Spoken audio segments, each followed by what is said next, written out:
Hey, it's another edition of Retire Smarter. Thanks for being with us today. I'm Walter Storholt, joined by Tyler Emmerich, Wealth Advisor, Certified Financial Planner at True Wealth Design, serving you throughout Northeast Ohio, also offices in Southwest Florida, the greater Pittsburgh area.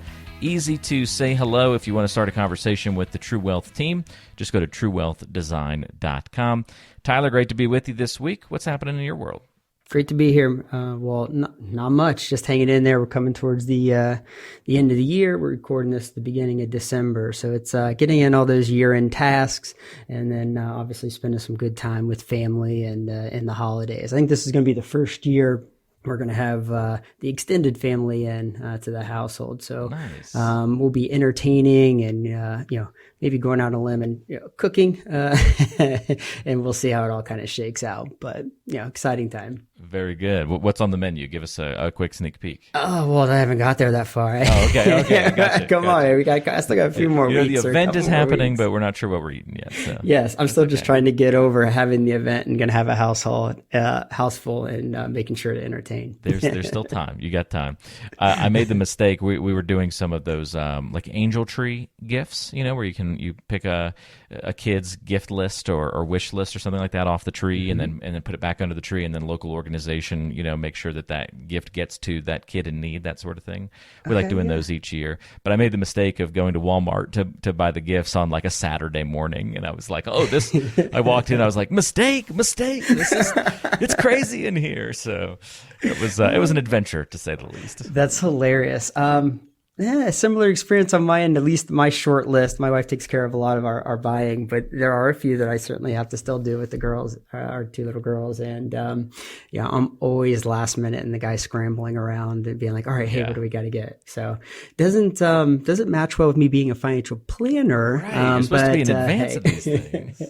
That's correct. This year we did the best planning we've ever done. And so we had everything wrapped up pretty much, except for those little gifts that I had to go to Walmart for. We had everything pretty much wrapped up this year early, which was nice. So that's a good feeling. Nice. Yeah, fair enough. Good stuff. Well, hey, today's show, we're talking Social Security. And now don't be, you're listening to the show and you're like, oh, Social Security, another Social Security show and topic. Today's going to be a little bit different. Tyler's going to take a new approach, an approach that you probably, I'm willing to guarantee. Oh, no, I'm not supposed to say the G word. No, definitely not. Compliance alert. Okay, I'm willing to bet. No, I have a feeling they wouldn't like that either.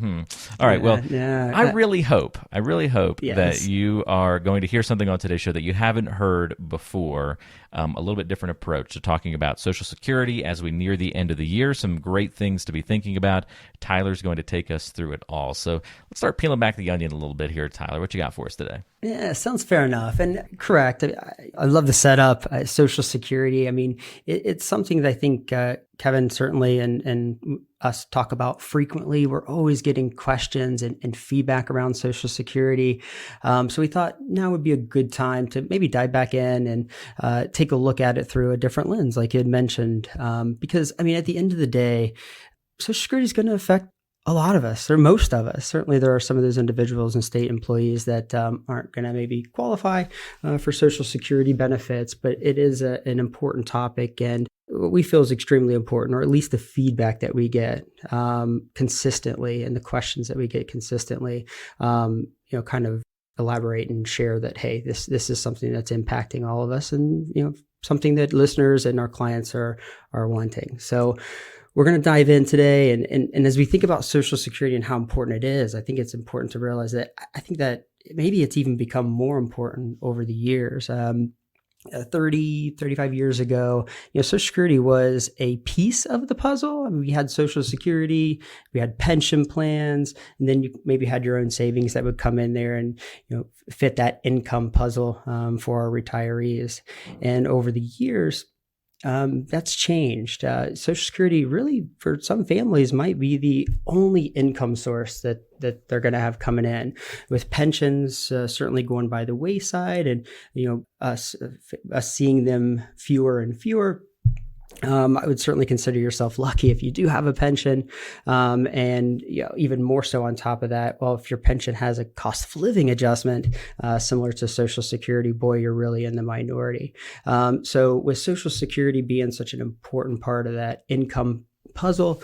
And two, it having that significant cost of living adjustment, which we all seeing the increase this year, and we'll maybe touch on it a bit here a little later on. But it's a really important piece, and making that decision of when to take it and all that entails.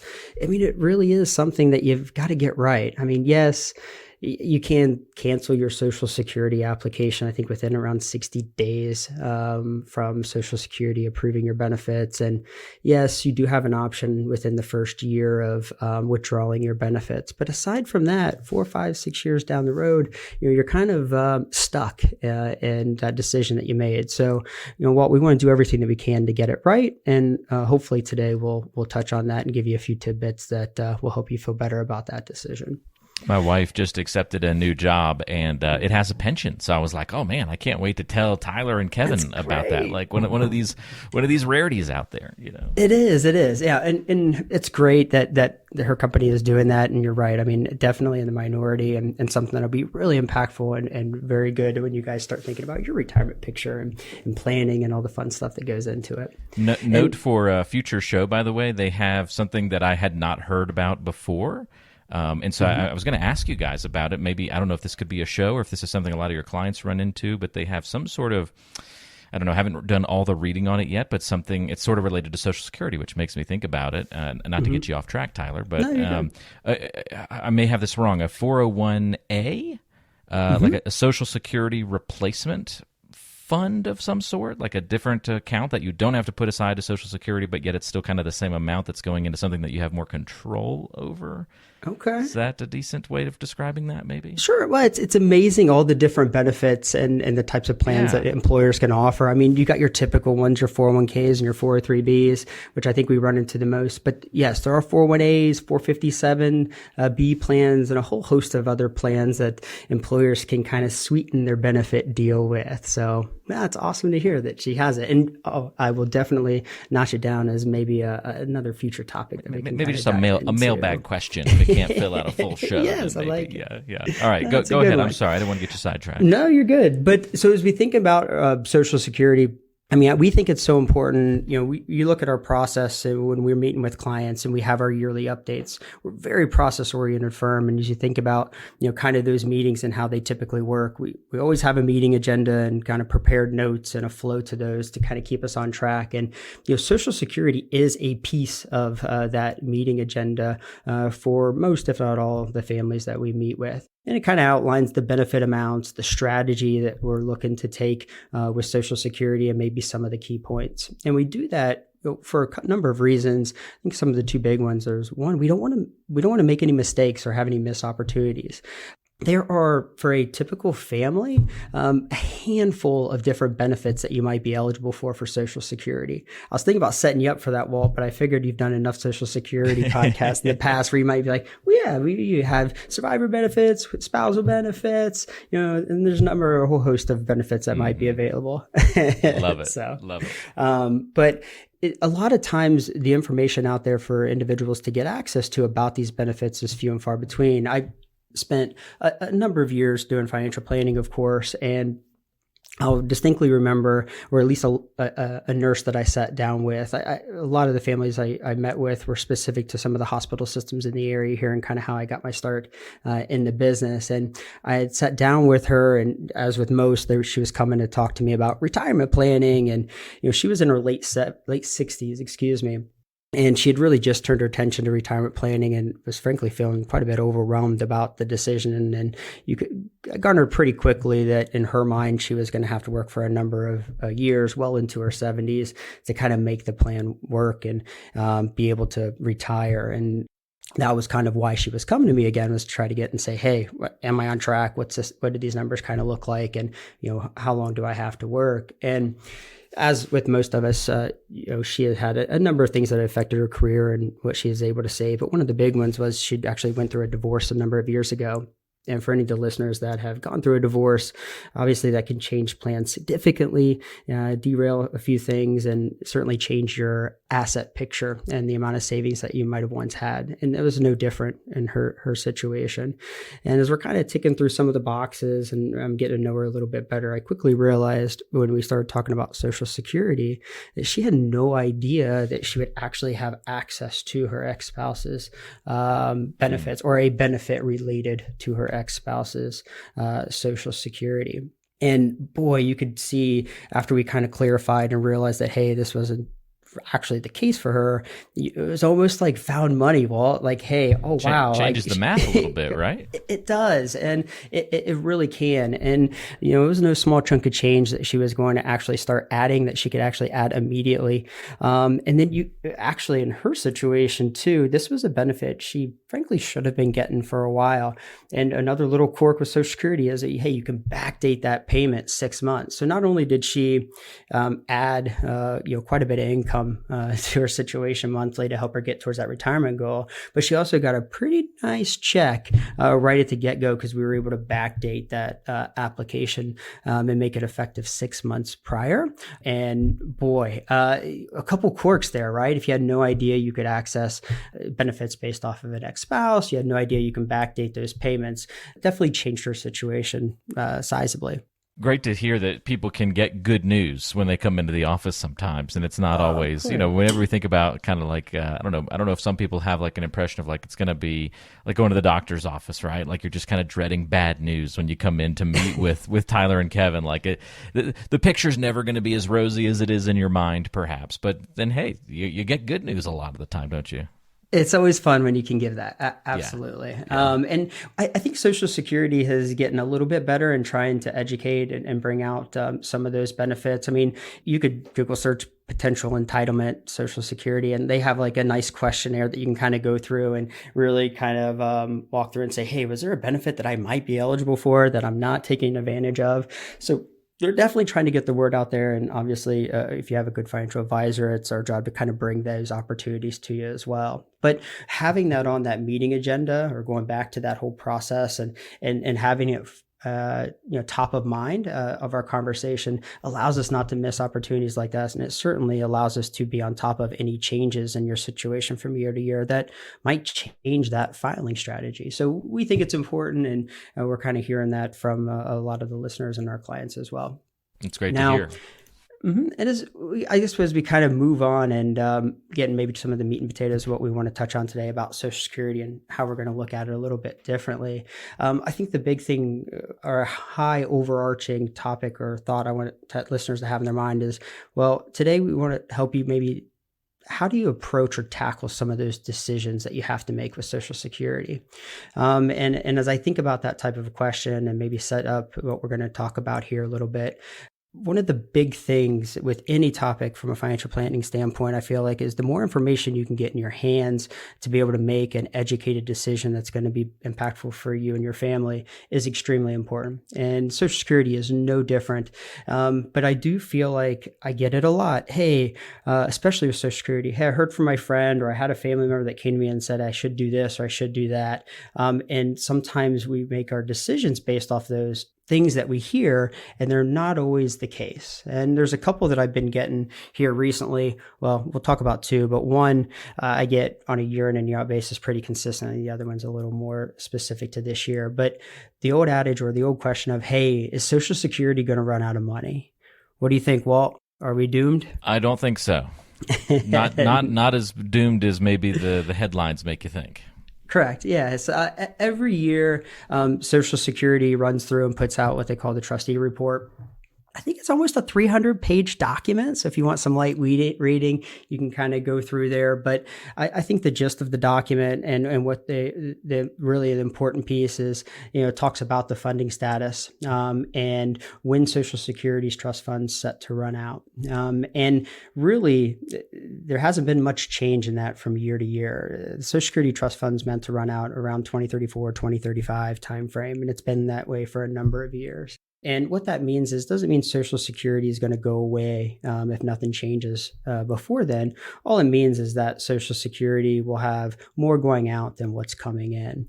And there will need to be some changes at that time before that happens. And if there's not, then really the individuals that are on Social Security would see their benefit cut, and they would receive around 80%. It's actually, I think, 78%, the latest number that I've seen. And you would get about 80 to 78% of your Social Security benefit if nothing changes. So it doesn't go away. It's not stopped. It's just that benefit would potentially be reduced. Now, we're not going to spend a whole lot of time talking about this. Will Social Security run out of money? I think Kevin did a wonderful podcast on it back in October of last year. I believe it's episode 82, where you can go in and he does a great job talking about, hey, Social Security's been in this situation before where they were potentially going to run out of money and the trust fund go down. It was in the late 70s, early 80s, and they did some fixes then that got us to the point that we are today. And, he talks about what those fixes are, and then he goes into what some of the common, or what we think are going to be some of the changes between now and 2034, 2035 that will put Social Security in a little bit better situation and maybe not see quite the impact, or certainly not going to see Social Security completely go away. So we'll see. Obviously, a lot of that's up for debate, but check out that podcast. I think he does a good job going into it. So we're not going to talk much more about it, but I think the high level to consider there is, I think there's a lot of good fixes, and hopefully Social Security will be with us for a long time going forward here. The sky is not always falling. It sounds like. So yeah, I like that. You and Kevin always bring some good positivity here to the show. So balance out the noise a little bit. Yeah. But so that's the first one. And then the other one, which I think is more recent, is actually, I think, a little bit more on the good side. And it talks about the cost of living adjustment this year being extremely high. You know what it happens to be? What we're getting for 2023? What is it? 8.7%. 8.7 increase. Pretty big. To put that in perspective, it's not fun. I think it's a good thing. What that means is that cost of living, people that are on Social Security, they'll get an increase of 8.7%. But just indicating how much everything else has gone up around us. Yeah. That's true. Very good. Hey, positivity, right? Come on. There you go. But yeah, I think we have to go back to 1981, before we've seen an increase that high. It was 11% then. So a significant increase. And I've gotten a couple calls saying, hey, I'm deferring my benefit. I'm not taking it. Am I still going to get that 8.7% increase? Or did I kind of miss out on that this year because I'm not drawing benefits? I never thought of that perspective. Yeah. And the answer is yes, you are still going to get it. The cost of living adjustment is applied to what's called your primary insurance amount, which your primary insurance amount is essentially the amount that you are eligible to receive at your full retirement age. And that is the number that's used to calculate, your delayed retirement credits and the increases that you get for waiting from your full retirement age till 70. So, yes, that cost of living adjustment, even if you're not receiving it, you're still going to get that and see that benefit down the road, which is important. You see a big number like that and you say, hey, historically, we haven't seen that since the 80s. Did I miss out on it? And good news is no. So that's helpful. That's good to know. So again, a lot of information out there on Social Security. It affects a lot of families. So I think it's talked about quite a bit. So being informed and, giving yourself, right information to help make those decisions are extremely important. So as we kind of move on from that, the other thing to consider or what we want to touch on is, well, what's the benefit of waiting on your Social Security? I think that's the big decision point, right? I mean, do we take it early? Do you not? Do you wait? And I think there's arguments on both sides of the coin. Now, let's dive into that a little bit and talk a little bit about, or this is maybe the different piece that we haven't touched on with some of our prior Social Security podcasts is, how do we go about making that decision and, trying to wrap our arms around what is the benefit of waiting versus taking it early? And before I do that, I guess I want to give a very brief high-level overview of the generally speaking, how Social Security works, because I think it'll be helpful as we get maybe into some of these more granular items. But generally, there's three, the way I explain it anyways, there's three what I call magic ages to Social Security. The first of which is age 62, which is the first year you can actually start your benefits. Now, if you're eligible for a survivor benefit, you can start as early as 60. And there are, again, some other benefits that might start earlier. But for the vast majority of us, 62 is going to be that first year you can actually kick in the Social Security benefits. And every month you wait, all the way up to age 70, you actually get an increase or a more of a benefit for waiting. So that second age, that age 70, is that second magic age, which means that, hey, you get no more benefits for waiting past the age of 70 to take your Social Security because there's no more increases. So you're really or the decision is, well, when do you take it between 62 and 70? And the third age, which is what I would consider to be probably the most important, is what's considered your full retirement age, which is different for everybody.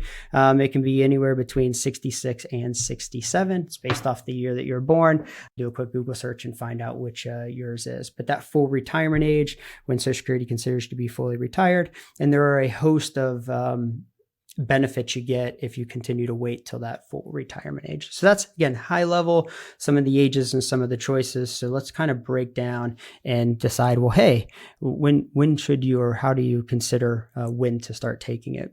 All right, are you ready? I don't know. I'm ready. So yeah, do we wait? This is the comment here. So do we stay or do we go? Do we wait or do we withdraw? Here it is. I'm kind of setting it up. It's pretty granular, but one of the ways that we can kind of look at it is you choose the claiming strategy that maximizes the expected present value of lifetime Social Security benefits. You might have to say. You might have to say that again. You might have to repeat that. I set it up right. I might have to trigger the egghead alert on you there for that. I was worried. I was worried. But usually it's a whole phrase, or I mean, usually it's a word that Kevin will use or drop or that kind of thing. But that phrase may just get you into that. It's a mouthful, isn't it? Right. Choosing the claiming strategy that maximizes the expected present value of lifetime Social Security benefits. And that is a fancy phrase for really trying to say, okay, you have a couple options.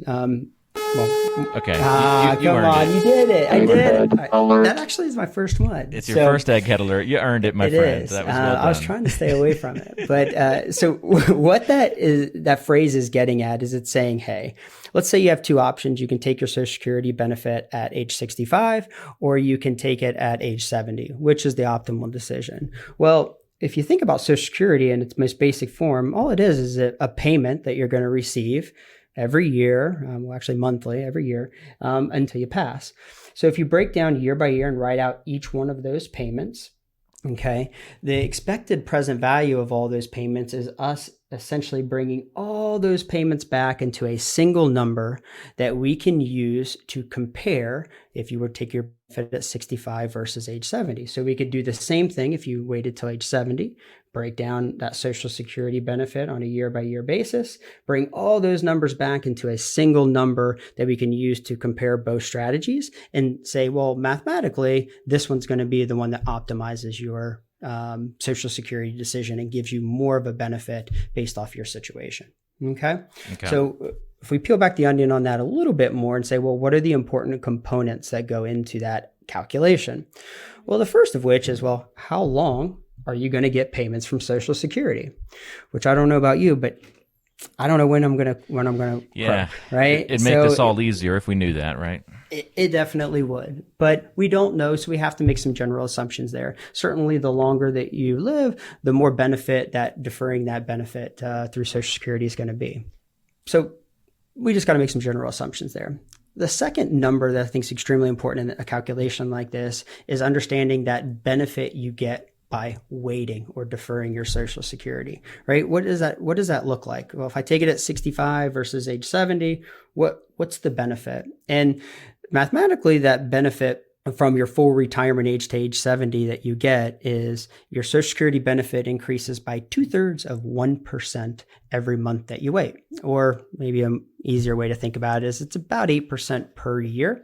Your Social Security increases from your full retirement age to age 70 as a benefit, and you get more. And I don't know about you, Walt, but that's, for me, it's hard to wrap my arms around that and quantify that a bit. Yeah. Maybe not like in today's dollars, right? I mean, if you look at your benefit, your Social Security statement that you get, and you look at the number at full retirement age, and then you look at it at age 70, and you kind of look at the annual difference. I mean, some individuals could get as much as $9,500, $10,000 more per year by waiting from full retirement age to age 70. And I think that number is very easy to think about. But when you start going and saying, well, what's that difference look like 20 years down the road? I think that's much harder.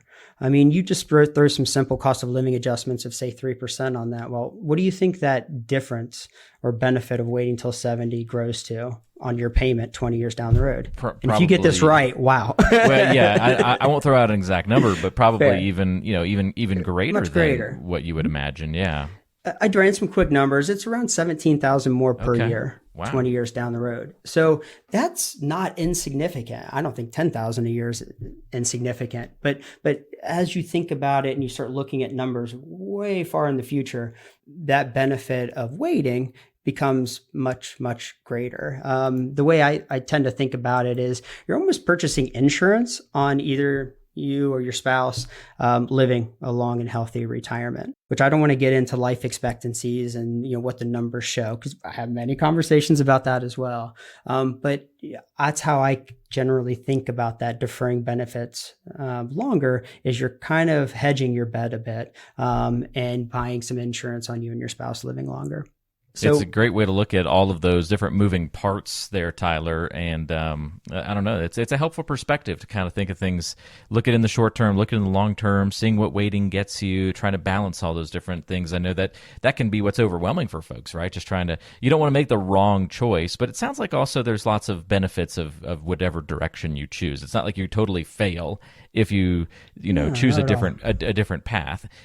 Does people's attitudes or opinions about what their life expectancy is going to be then play into how you guys plan around it? Like if somebody says, I don't think I'm going to live a long time because here's my family history, and yeah, we've had medical advancements, but I really think, just given my history, this is I'm okay taking it earlier because of that. Do you guys then adjust because of your clients' sort of, preconceived notions about their longevity? Yeah, we do. And Andrew, you're setting me up if I do it right. Perfect. That's pretty good. But yeah, I think that's extremely important. Understanding who you're talking to and understanding, what the family's trying to accomplish or the individual's trying to accomplish, I think goes into this quite a bit. And one of the ways that we factor that in, especially to this calculation of us trying to figure out what the expected present value of the lifetime benefit is through what we call a discount rate. So this is where I thought my egghead alert would come in. So hopefully I can explain this pretty good without getting through another one. Okay. But at least discount rate didn't sound too bad on the front end. Correct.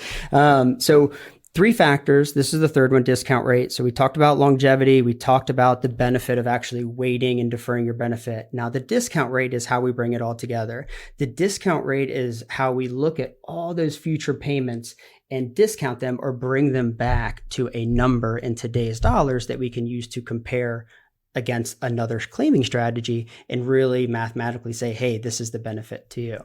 Now that discount rate, there's been a lot of publications on it. Actually, Social Security has a wonderful discount rate article where they kind of go into the different discount rates that can be used. But high level and generally speaking is that discount rate is extremely affects that calculation a lot. And traditionally, or the way you can think about it is the lower the discount rate is that you use, it will skew your calculations to say, hey, you should defer your benefit and wait. The higher that discount rate is that you use, it kind of skews your calculations towards starting your Social Security early. Now, some individuals say, hey, everyone should use the same discount rate. It should be something like the current yield on a long-term inflation index government bond or something to that effect. And every family should use it the same one because that's what Social Security payment is most like. And I think we take it one step further and kind of getting back to your question of like, well, hey, does emotion and does other considerations in an individual situation, how do you bring that in to help make the right decision on when to start your Social Security? Well, adjusting this discount rate higher or lower in our calculations will help us account for some of those biases or some of those family specific situations. Things like risk level, current asset mix, stocks and bonds, among a host of other things all play into that. And then we can actually adjust the discount rate in our calculations and properly reflect that. So as I kind of think about this calculation for the individuals and the families that we work with, very rarely am I going down into all the details like we did today and getting very granular about discount rates and items like that in the calculation. When we run these calculations for our families and our clients, it's very simple as the fact of, hey, let's talk through some of the situations, some of what's going on in that particular household.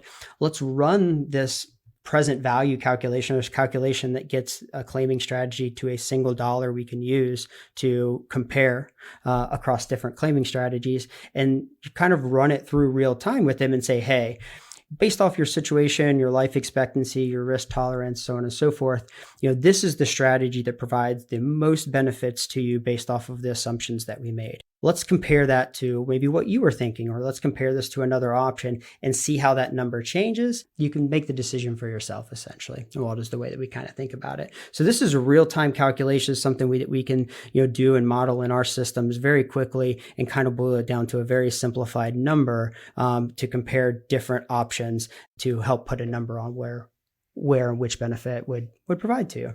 Very nice. Last thing I'm wondering, Tyler, is where does this come in your process? Like, are you starting with Social Security when you help plan with someone? Does this kind of begin the conversation since it's sort of a known entity of what's going to be out there for somebody, or does it come later on? Like, how do you incorporate this in with everything else everybody's got going on?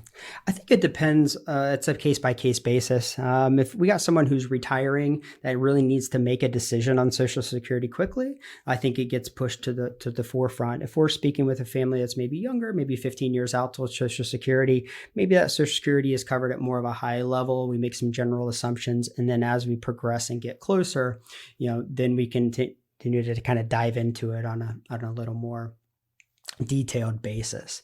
And I also think the family dynamics play a factor as well. I mean, you think about some individuals where maybe it's just you. Okay, well, that claiming strategy is, do you wait or not, can be pretty clear cut. But you start adding in a couple, say a husband and wife. Well, now we have considerations on, well, maybe one individual waits and one individual takes it early. And a lot of times that might be extremely beneficial. I think an often overlooked benefit to Social Security is the actual survivor benefits and how those work. And for example, let's say you have a husband or wife, and the wife was the higher income earner, so that her Social Security benefit is higher than her husband's. If the husband kicks in his Social Security early in this scenario, and the wife continues to wait until 70, and heaven forbid something happened to her and she passed away. What's going to happen is the husband's actually going to be able to benefit from her delaying and actually switch over to a higher survivor benefit. So even though she didn't get a benefit from delaying, he still would. That dynamic is very different if you consider a scenario where the higher income earning spouse, the wife in this scenario, kicks hers in early and the husband defers his till 70 and then passes, heaven forbid. Well, her as a surviving spouse, she might not even get to switch over to a higher benefit if his was never higher, and thus no one got to benefit from that delayed strategy. So, there is definitely some dynamics there as you start looking at it from a couple to where you can kind of use the system to your advantage, and things like that survivor benefit, I think, come in. So I think complexity plays a factor into it quite a bit, Walton, when we cover it. And two, I had a couple comes to mind just last year. They actually retired. And we had many conversations around Social Security. They were really considering kicking it in early. We had ran through some of the numbers, talked through their family dynamics and their situation, and they kind of changed their mind and we're like, hey, I think we're going to actually delay benefits. We're actually going to use a split strategy, very similar to what I touched on. And, we came back for our update in the summer this year. And when I walked into the meeting, I got a joke, hey, you got to sell me on this Social Security strategy again, right? Talk me through it. Because, I mean, think about it, you put yourself in their shoes, right? They just retired, the market's down, they're using their retirement assets to support their lifestyle, and they got these big Social Security benefits they're looking at saying, hey, I could kick them in. I could stop withdrawing from my retirement accounts. That could help me, right?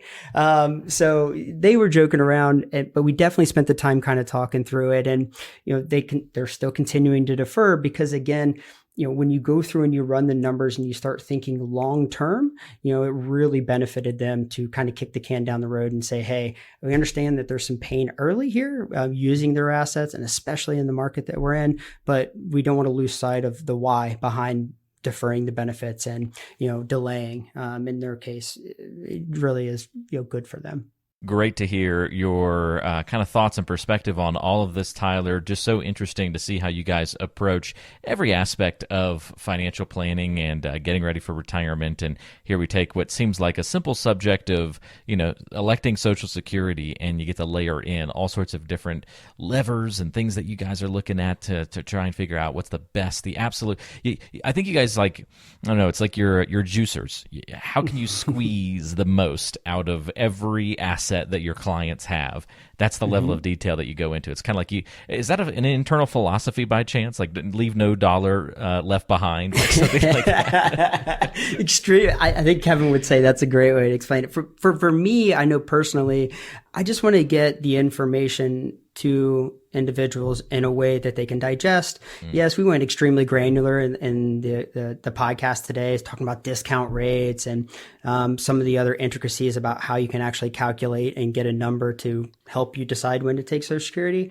But more so, I think a lot of times when I'm meeting with families, if they want that granularity, sure, it's there. But more importantly, I think the families I meet with us say they know that work is being done, and then we can present it in a way that's easily digestible and can kind of give them the confidence to make whatever decision's best for them. I always feel like knowledge is power, right? So the more knowledge you have, the better information and decisions you can make. You kind of help meet people where they're wanting to be met in terms of the level of detail or the amount of information you give to them. But the work is always being done in the background. So that's always. Pretty cool way to think about it and look at it. Well, hey, if you have a question for Tyler, want to talk to the True Wealth Design team a little bit more about your particular situation and go into some of the details, it's easy to get in touch. All you have to do is call 855-TWD-PLAN. That's 855-TWD-PLAN. Or go online to truewealthdesign.com and click on the Are We Right For You button to schedule your 15-minute call with an experienced advisor on the team and see if you'd be a great fit to work with one another. Again, that's at truewealthdesign.com, and we'll link to that in the description of today's show. Tyler, thank you so much for the help. Really appreciate it, and good luck on a little bit of that last-minute shopping and prepping that food menu for the holidays, and we'll look forward to talking to you and Kevin in the new year. Yep, will do. Have a good one, Walt. Thanks so much. That's Tyler Emmerich. I'm Walter Stroll. Thanks for joining us. We'll talk to you next time on Retire Smarter.